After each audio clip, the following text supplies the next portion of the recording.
Good evening, ladies and gentlemen. Welcome to the second commencement exercise of Mobile Bible School Incorporated, the place where deepening faith meets flexibility.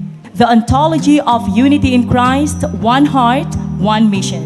And as we celebrate this significant milestone, may we be reminded that earning a degree is a good thing, but using it to serve God is a greater thing.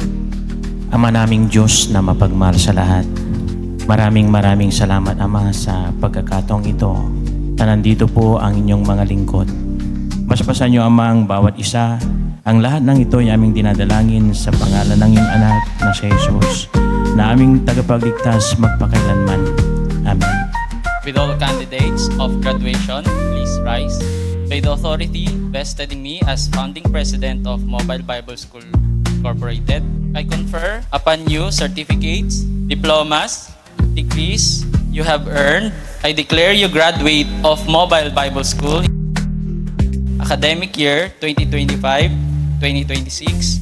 Ladies and gentlemen, the graduating class of 2025 batch Synergies. Congratulations. Today is a celebration, a day that marks not just the completion, hindi lang yung completion ng ating seminary study, but it's the beginning of a new journey. Graduates, you work hard. Ito ba? We sacrifice a lot. We even skip dinner, nalilate tayo ng dinner para makinig lang sa online studies. And even nag-overnight just to finish some assignments.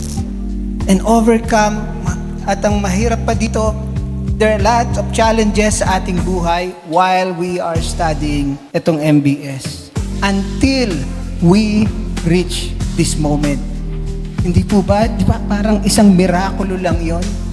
And so finally, graduates, go into the field not merely as trained theologian, but as men and women transformed by Christ. Preach the word, shepherd the flock, guard the truth, love the church. Live out the unity that is already yours in Christ. Yung responsibility na ibinigay sa atin ng Lord ay tama na ang laro-laro. It's time to be serious. Lord, gamitin mo kami, daluyan ng pagpapala mo. O Diyos, ang kapuspusan ng banal na Espiritu Santo, ang aming patuloy na hinihiling. Uuwi kami sa aming mga tahanan, hindi lamang dala ang katibayan ng aming natapos sa MBS, kundi dala namin ang mas lalong pinagtibay mong pagkatawag sa aming mga buhay. Salamat po sa kaligtasan at tagumpay na amin ang tinanggap. Amen. Amen. Amen. Second commencement exercises.